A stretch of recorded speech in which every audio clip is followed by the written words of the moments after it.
नहीं किया भाई, चाहे जितना पाल पहनती है माताएं बहने पूछ लो, लेकिन उसका बदलाव ही पड़ता ना बदलाव है तो उसका ले जाए झड़ा में उससे किसी केमिकल से जाते तो चमक उसमें आती है। औका पहने रहे तो उसमें कोई चमक नहीं रहेगी। इसलिए कपड़ा क्यों धुला जाता है? एक कपड़ा पूरे महीना पहले रहो। बहुत जने ये ठंडी मैया नहान नहीं भावे होली चाहे नहाए, बाकी बुढ़ी नहीं मालूम कोई। तो बताइए, जब काया तन को नहीं धुला तो चमक इसमें कहां से आएगी? ब्राह्मणों का शस्त्र, ब्राह्मणों का तेज ही शस्त्र है। राजा महाराजा के दरबार में ब्राह्मण जाते थे, मस्तक में चंदन, उसके बाद में हाथ में माला, धोती कुर्ता पहनकर पांव में खड़ाऊं, पहुंचने के बाद में राजा महाराजा सिंहासन छोड़ देते रहे। ना वो पिस्टल लेके जाते हैं, ना तोप, ना हाथ गोला, ना बम, केवल उनका तेज ही उनको डरात रहे कि कहूँ श्राप दे दें तो 7 पुस्तक ना जो है आगे बढ़ी। ऐसे ऐसे श्राप दे दिया, चारक वारक का देखे नीत, धनानंद अनानंद को कि श्राप दे दिया, वो सब उच्छिन्न हो गए, समाप्त हो गए। वो ब्राह्मणों का तो ब्राह्मण अपने तेज को तेज विहीन हो गया, इसलिए कोई अस्तित्व समाज में नहीं है। एक ब्राह्मण की निंदा करता है, और सभी जातियों में चले जाओ कोई किसी की निंदा नहीं, लेकिन ब्राह्मण की निंदा करता है। एक दृष्टांत है, एक ब्राह्मण पहुंच गए एक सेठ के यहाँ, तो सेठवा बहुत चालाक रहा। तो पहले तो दोनों जन के सम्मान किस बैठाए, उसके बोले महाराज बताओ। तो एक जन का बुला ले गया, पहले वाले का, कहे महाराज जी बताओ, आपके चेहरा के तेज बताओ थे कि आप प्रकांड विद्वान हो। और एक जने ये सतवा उनके समझ बनाया थे, इनके तेज नहीं बताओ थे कि हमें धूर्त लागत, आप सही बताओ। और विद्वान के यहाँ जो विद्वान हो उसका धन, उनका दान दक्षिणा खूब देना चाहिए, उनके स्वागत करना चाहिए। हमें आप विद्वान दिखा था, ये चेला हुए आप पे, बस वही बहा की गए। बाकी के बाद कहने रे उनका कहावत हो म्या म्या करत है, सतवा लगाए रही थे। तो बताएं कि म्या म्या करत है, उन्हें साथे लगाए रही थे। और बाद में जब उससे पूछने के बाद सेठ यहाँ आया तो ये बैठ के तो उन्होंने लगी का कहानी बताई, कैसी बताओ? ये तो बताओ थे कि तू उनके चेला हो, कुछ जानते हो नहीं, और अपना बताओ थे कि मैं विद्वान हूँ, आचार्य हूँ। तो लेकिन विद्वता तोहरे चेहरा पर यहाँ झलकत है कि विद्वान तो हो। तो कहीं उन्हें कहा बैल में नहीं कहीं। अब देखिए बुराई का दोनों का ले लिया, अगर वो कहते वही ठीक है वही ठीक है दोनों, बस कहा कि अब जब बैठे बैठे तो कहा कह रहे जजमान सेठ जी यही पूछोगे कुछ जलपान कराओगे? तो एक जन का खातिर तो टहरी ले आवा, टहरी ला के धई दी, एक जन का खातिर भूसा एक कोड़िया में, और दोनों जन के सामने कहनी क्या व्यवहार तुम्हारा है? कहने एक जने बैल हो, एक जने बकरी हो, तो बकरी टहरी खाते हैं, बैल भूसा खाते हैं। तो दोनों के जोन जोन आवश्यकता रही, जोन जोन खाते तो उन्हें लेकर आने में हमार का दोष है। तो बुराइयां जो होती है, एक दूसरे की बुराइयां एक दूसरे को खा जाती है, इसलिए कभी किसी की बुराई मत करो, चाहे अच्छा है चाहे बुरा है चाहे जैसा है। और ये बुराई के कारण समाज से अवहेलना मिल रही है। तो इस तन तमोरा को बड़े सुंदर से बताओ, ये बार बार नहीं मिलता है। इस 84 लाख योनियों में जब एक एक योनि में आप जाओगे तो एक अंगुर के अधिकारी बनोगे मनुष्य शरीर प्राप्त करने का। और अपने अपने हाथे से सभी 3.5 हाथ है, एक वित्तम 12 अंगुर होते, 12 सते 84, तो 83 84 में यहाँ जब पहुंचबो तो अपना योनिया भरमने के बाद में तब मनुष्य शरीर मिलेगी। ये बड़ा दुर्लभ शरीर है, इसलिए इसको मिथ्या मत गाओ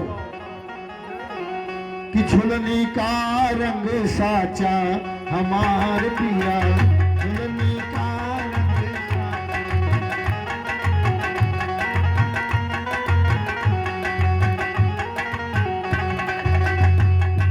ये हमारे सोनू भैया की तरफ से 50 मुद्दा प्रदान हुआ है।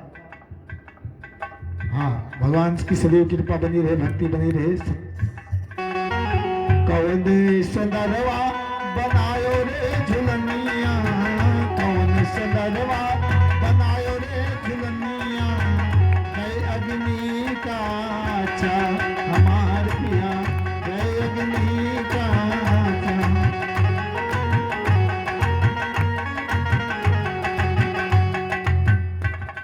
सुनार ने बनाया कि सुगर सुंदरवा बनायो रे झुलनिया, सुगर सुंदरवा बनायो रे झुलनिया, गए अग्नि का मार किया, गए अग्नि चित जल पावक गगन समीरा, पंच रचित यह अधम शरीरा, तत्व मिलाए देहो पाचा मार किया, तत्व मिलाए देहो।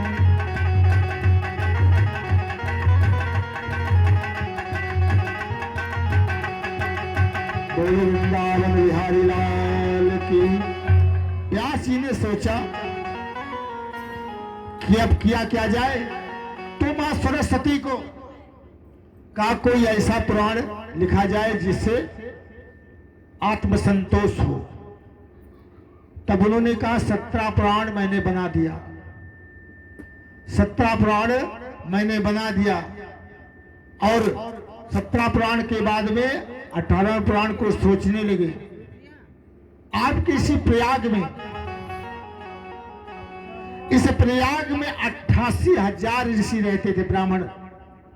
खटकुल एक ग्राम है प्रयाग में, और वो 88,000 ऋषि भगवान के ध्यान में हमेशा चिंतन मनन में लगे रहते थे। जब ये पता चला कि द्वापर के बाद कलयुग का आगमन होने वाला है, तो कहा कि कहां मैं जाऊं कि जिससे हमको शांति मिले। तो भगवान की कृपा से ब्रह्मा ने एक मनोचक्र छोड़ा, उस चक्र को आकाशवाणी हुई कि इस चक्र जहां जाए और जहां ये चक्र गुजारेगा उस जगह जाकर अपने स्थान बना लेना, वही तपस्या करना। तो वो चक्र यहां से चला, और वो चक्र कहीं बाकी नहीं था जहां गया ना हो। पूरे विश्व का उसने भ्रमण किया, और पूरे विश्व का भ्रमण करने के बाद में कौन सा स्थान चुना? नैमिषारण्य, चक्र तीरथ जिसे कहते हैं। वहां पे आज भी कलयुग का वास नहीं है। वहीं जाकर वो चक्र गिरा, उस मनोचक्र को देखकर 88,000 ऋषि वहीं पर अपना स्थान बनाकर तपस्या करने लगे। और वहीं पर व्यास जी ने, व्यास गुफा आप लोगों ने देखा होगा जिसने तीर्थ किया है, व्यास गुफा में ही व्यास जी ने श्रीमद् भागवत की रचना की। और रचना करने के लिए उन्होंने सहयोग किसका मांगा? मां सरस्वती का सहयोग मांगा। सरस्वती ने उनको, सरस्वती का आवाहन किया और सरस्वती से कहा कि मैं एक पुराण की रचना करने जा रहा हूं, उस रचना में आपका सहयोग चाहिए। बारी को प्रखर बनाए और आप अपने लेखनी से इस पुराण को लिखे। हम छंद बनाएंगे, श्लोक बनाएंगे, उस श्लोक को पिरोकर आप उन शब्दों को जोड़कर और व्याकरण के साथ में इस श्लोक को उस पुराण में निबद्ध करेंगी। लेकिन सरस्वती जी ने कहा कि मेरे पास इतना समय नहीं है कि मैं समय दे पाऊंगी। तब जब सरस्वती जी से इन्होंने सहायता नहीं पाई तो व्यास जी खिन्न रहने लगे कि करूं तो क्या करूं, अब किससे सहायता लूं। लेकिन सरस्वती जी को वही उत्तराखंड आप जानते हैं, बद्रीनाथ, तहां पर सरस्वती जी को श्राप दिया कि जाओ तुम लुप्त हो। बुद्धि के दाता, बुद्धि के दाता हो गजानन, बुद्धि के दाता।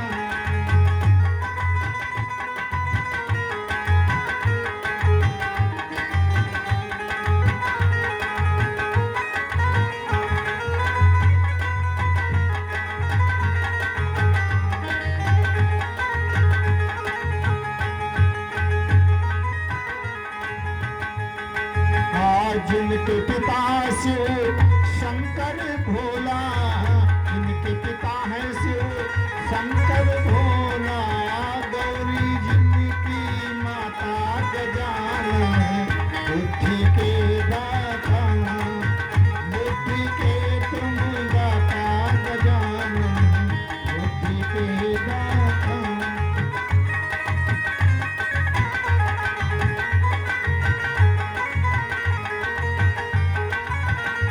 रिद्धि सिद्धि जिनकी नारी, रिद्धि सिद्धि जिनकी पत्नी,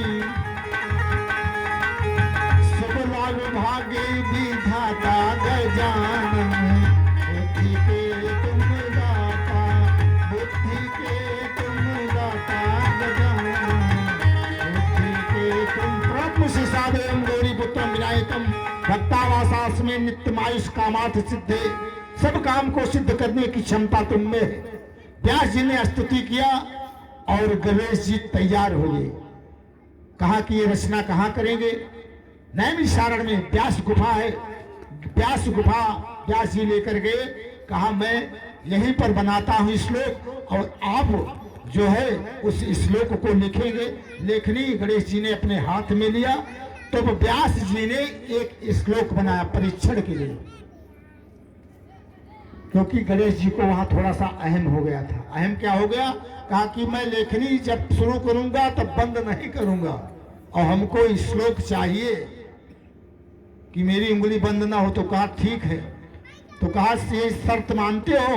व्यास जी ने कहा मैं शर्त मानता हूं, और मेरा भी शर्त है कि आपको मेरे श्लोक का अर्थ भी निकाल करके इसका अर्थ क्या है तब लिखना।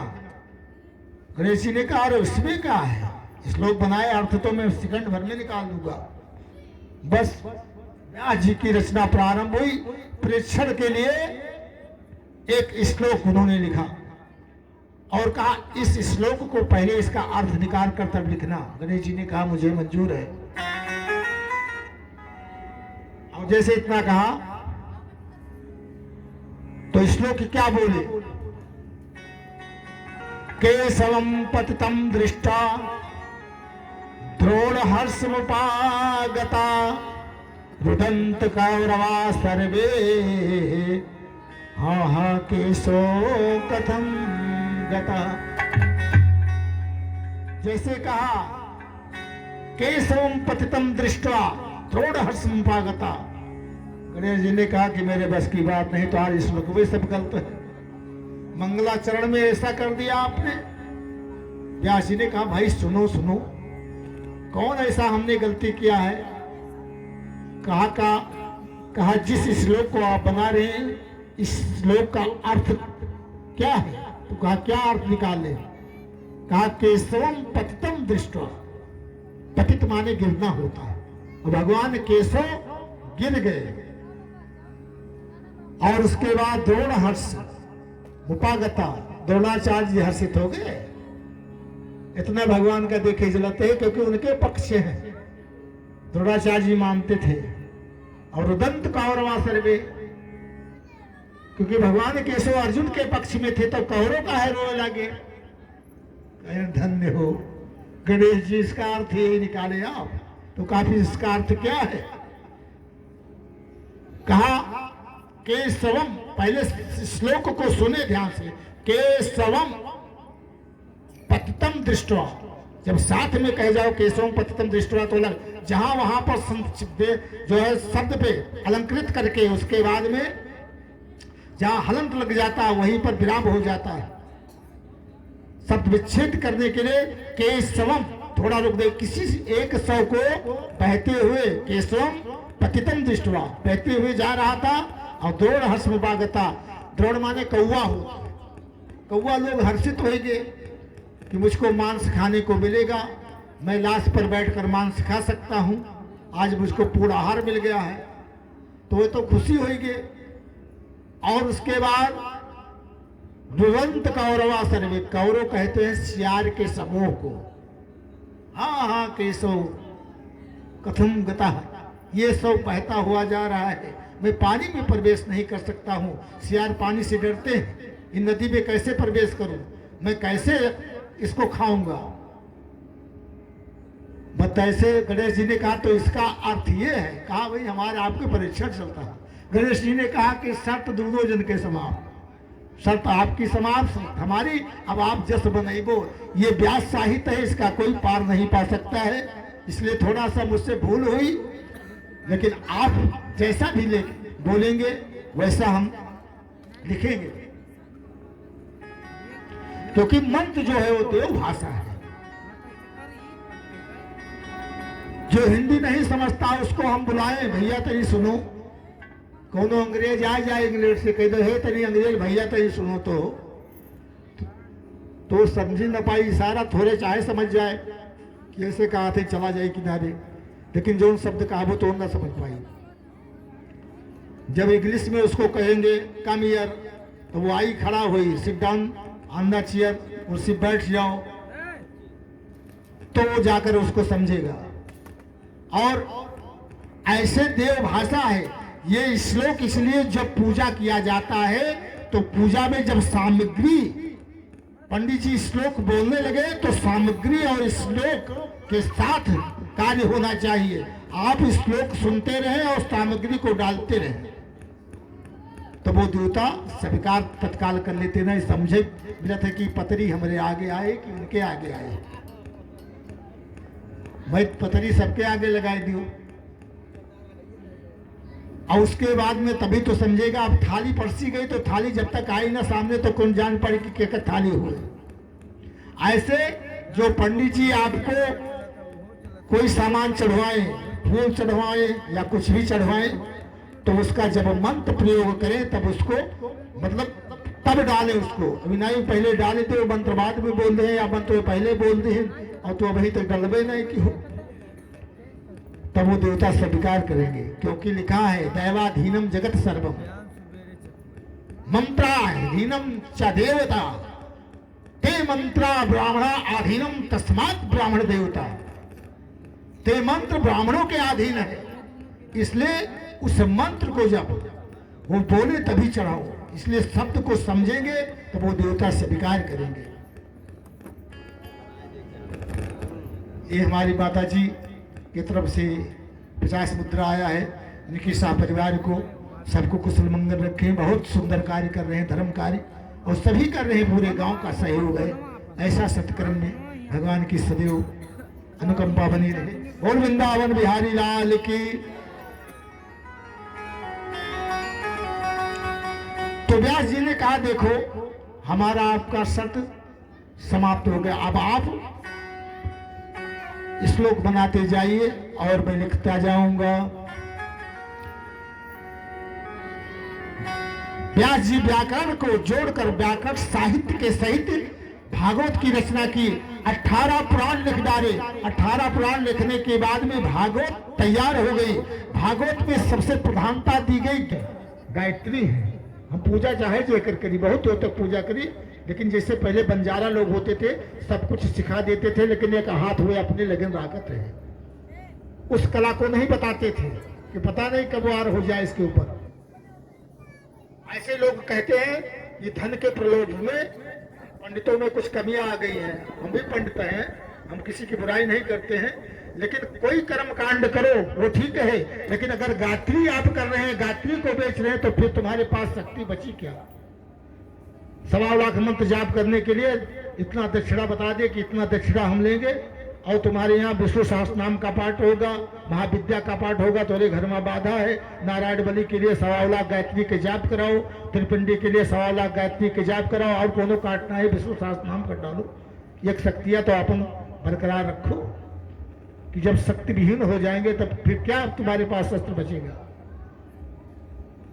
तो वो क्या करते हैं कि इस गायत्री जो ब्रह्म गायत्री, उस ब्रह्म गायत्री के ऊपर ब्राह्मण जपने का अधिकारी है।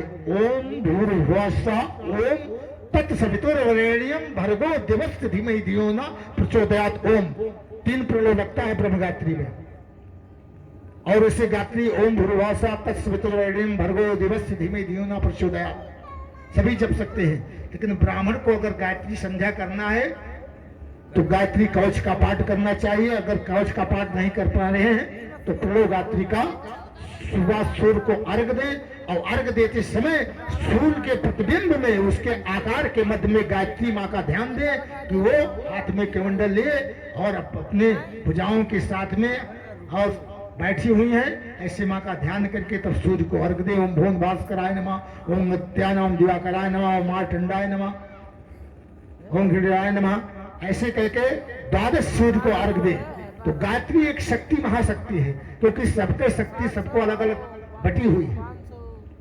हमारी आराध्या गायत्री है, क्षत्रिय की आराध्या दुर्गा है, वैश्य की आराध्या लक्ष्मी है, शूद्र की जो है आराध्य कोई बना ले, किसी को भी पूजे।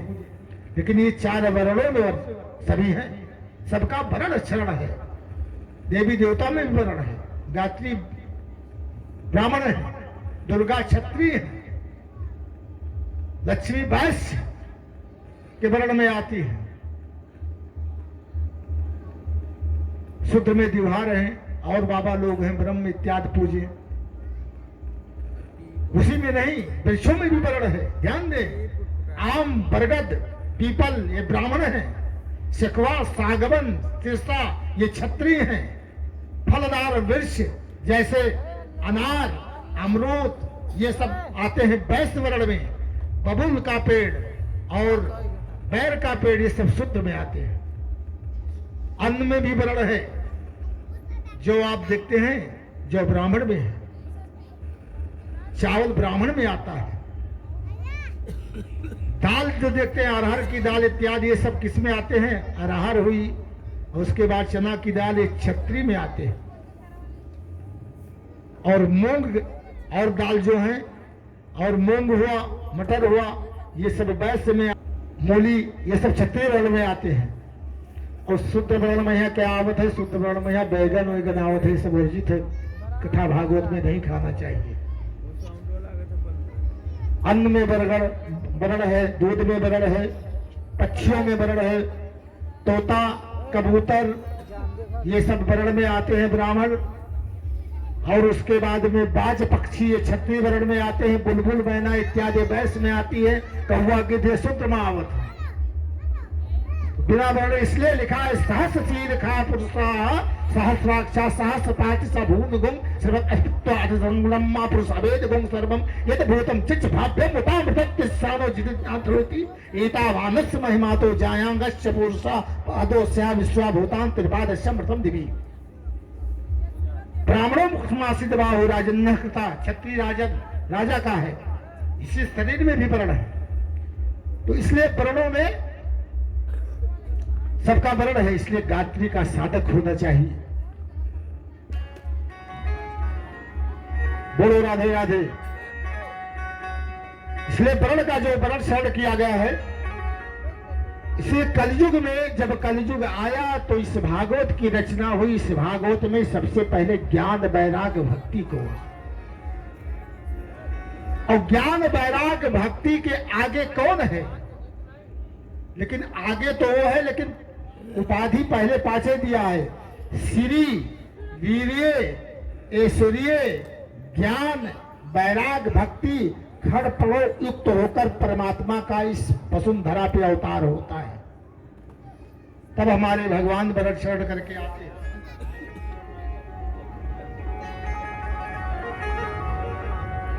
यहाँ घोरे कालो कलह प्यायो जीवस्य चासुरतां गता कलेशाक्रान्तस्य तस्यैव शोधने किं प्राणम्।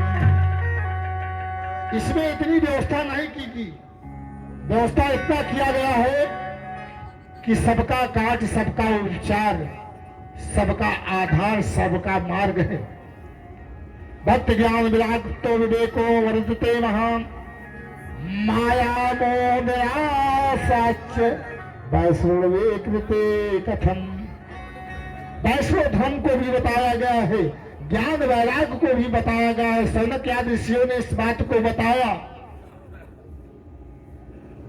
और कथा सार से तो जीवन का आधार ही जोड़ दिया है। जिनके जीवन में कथा नहीं है, उनकी जीवन की वृथा कभी दूर नहीं हो सकती है।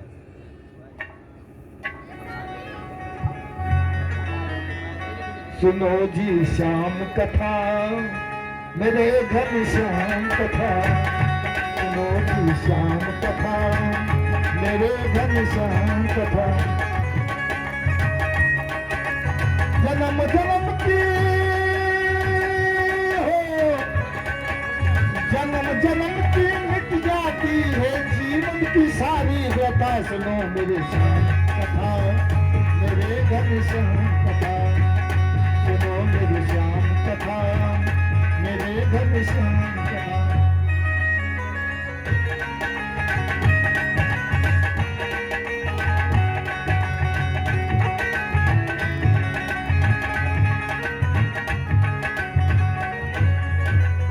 सुनो घनश्याम कथा। इस भागवत में कथा को सार बताया गया। अब सार क्या चीज है, ध्यान दें। जैसे गन्ना के सार रस है, और रस का पकाए के बाद रस के सार चीनी है। अब चीनी के सार के है, चीनी किसी भी पदार्थ में डाल दिया गया तो खोआ में यहाँ डाल दो, अगर खोआ बना लो उसके, तो जैसे किसी मिष्ठान में आपने डाला तो वो जाकर जो मिष्ठान के बारे में, क्योंकि जिस मीठा में डाले वो मीठा हो गया। अब मीठा के याद में, मीठा में चाहे जो मीठे के परिवर्तन करे, लड्डू बना लो, पेड़ा बना लो, बर्फी बना लो, लेकिन बिना मिठाइवा के स्वाद उसका मीठा नहीं रहेगा। इसलिए इसका मतलब मुख्य सार उसका मिठास है। ऐसे भागवत में सब सार का तत्व है, जो इस वाणी से जो शब्द निकले और जो शब्द में अमृतमयी रस टपके, वही भागवत है। इसलिए कलिकाल में जब अंधकारमय जीवन हो गया तो कोई अंधकार में चलना नहीं चाहता, सभी प्रकाश ढूंढते हैं। अंधकार बना दिया गया, कोई अंधेरे में कह दो जो अनुभव है रास्ता के तो चला जाए, और जेका अनुभव नहीं है तो पता नहीं किस कुएं में गिर जाए। अज्ञान दांत विध्वंस कोटि सूर्य समप्रभा, सुताख्यायी कथासारम मम करण रसायनम। अज्ञान को दूर करने के लिए सूर्य संप्रभा प्रकाश देने वाला ये भागवत महापुराण है। और इसमें सार तत्व जो है, जैसे दूध से दही बनता है, दही से मक्खन निकलता है, मक्खन को खरने के बाद में उसमें घृत निकलता है, घृत ही सार तत्व है। ऐसे हमारे जीवन का मंथन करने के बाद में जो परमात्मा के प्रति हमारी दृढ़ आस्था और भक्ति ज्ञान निकल आए, वही सार तत्व है। भागवत की रचना करने के बाद में एक दिन की बात है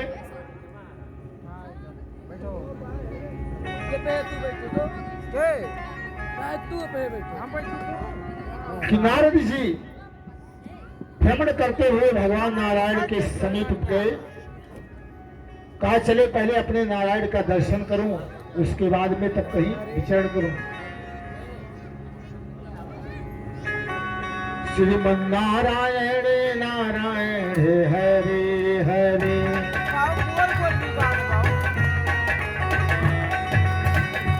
श्रीमन्नारायण नारायण हरि हरि, श्रीमन्नारायण श्रीमन्नारायण नारायण हरि हरि।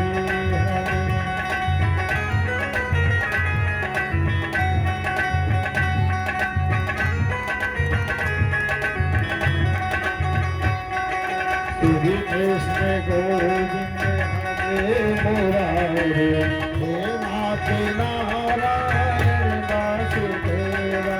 श्री कृष्ण गोविंद हरे मुरारे, हे नाथ नारायण वासुदेवा।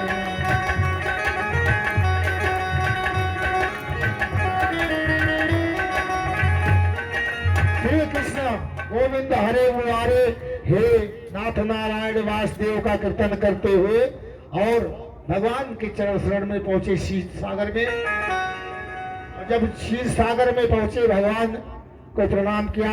भगवान ने देखा, कहा देव ऋषि नारद किस उद्देश्य से आए हैं? कहा प्रभु मेरी इच्छा है कि मैं मृतलोक का भ्रमण करना चाहता हूं। देखें इस समय मृतलोक में क्या चल रहा है। भगवान ने कहा तो इसमें सोचने की क्या बात है। शुभम कार्य शीघ्रम, कोई शुभ कार्य है तो उसको शीघ्र कर डालना चाहिए। अगर कोई ऐसा कार्य है तो उसको जितना टाल पाओ उतना टालो। तो अगर जाना चाहते हो मृतलोक का भ्रमण करने के लिए तो इसमें कोई रोक नहीं। और जब इतना कहा बस वहीं से भगवान का गुणगान करते हुए नारद जी चल देते हैं।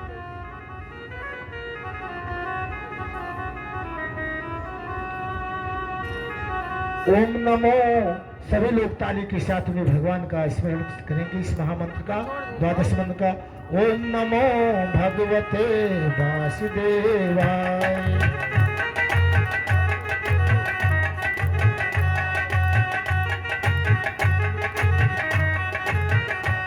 कृष्णा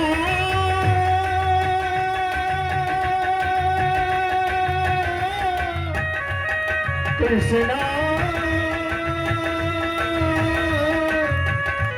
हरे हरे हरे हरे। ओम नमो भगवते वासुदेवाय। ओम नमो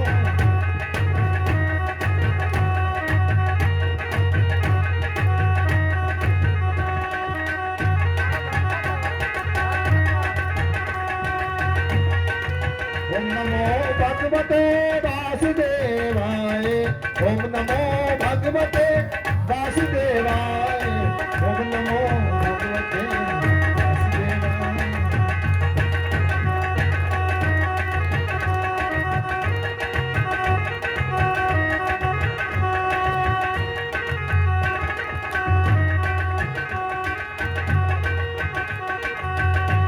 ओम वासुदेवाय। नारद जी चल देते हैं। और जब नारद जी पहुंचे, व्यास जी ने अपने इस श्लोक में बड़ा सुंदर क्वा सुधा क्वा कथा लोके क्वा काचा क्वा मणिमहां ब्रह्मरातो विचारेयम् तदा देवञ्च हासिसा अभक्तामस्ताश्च विज्ञाय नाददाओ कथायामृतम् श्रीमद्भागवती वार्ता श्रीरामपि दुर्लभा। इस संसार में ध्यान दें, ये केवल मृतलोक की व्यवस्था है, ये स्वर्गलोक की व्यवस्था नहीं है। सब लोग कहते हैं कि जब कथा होती है, कहीं भी कथा हो, जैसे इस गांव में मिश्रण डीवा में कथा चल रही है प्रतिष्ठा के समय पर, तो क्या देवता हुआ मुजफ्फरनगर में जाकर गंगा जी के तट पर और अमृत कलश लेकर कथा सुनने के लिए जा सकते हैं, तो क्या यह गांव ना आ सकत है? यह गांव आ सकत है, लेकिन कथा का अधिकारी नहीं बनाया उनको सुखदेव जी ने। ये केवल मृतलोक से ही सारी व्यवस्था, कुछ चीज वहां पा सकते हैं क्या कि जैसे स्वर्गलोक में आनंद से रहते हैं, रंभा उर्वशी इंद्र के दरबार में नाना प्रकार के नृत्य करके इनका मन बहलाती हैं, और ये बढ़िया खूब आनंद लेते हैं वहां पर। और दैत्य लोग क्या करते हैं कि 60-60 हजार वर्ष, 12,000 वर्ष बढ़िया तपस्या जब कर तपस्या करते हैं, तब वरदान ब्रह्मा उससे समान कोई है ही नहीं वरदान देने वाला। तो वे लोग वरदान जब देते हैं और जब वो बल पूर्वक वरदान प्राप्त करके आकाश प्रदान को प्राप्त करने के बाद में जब वो पहुंचते हैं, तब देवताओं के ऊपर अत्याचार करते हैं। और देवता क्या करते हैं, भाग कर तब नारायण के चरण शरण में जाते हैं कि मेरी रक्षा करो, क्योंकि तप बल शंभु कीन संहारा और तप बल शेष मही को धारा। इनका तप कमजोर है, तो ये तप बली तो है नहीं, तप बली है तो केवल देव से बढ़कर दैत्य है। तब जब ये प्रताड़ित किए जाते हैं, तब भगवान के चरण शरण में जाते हैं। इनको वहां सुख नहीं है, सुख मृत लोक में। देखिए, जो पुष्प चढ़ाया जाता, अगर पुष्प वहां होता तो यहाँ का पुष्प को स्वीकार करते। जो पदार्थ यहाँ चढ़ाया जाता है, अगर स्वर्गलोक में होता तो यहाँ का पदार्थ क्यों स्वीकार करते? जो हवन की जाती इसका हवि वहाँ होता तो यहाँ का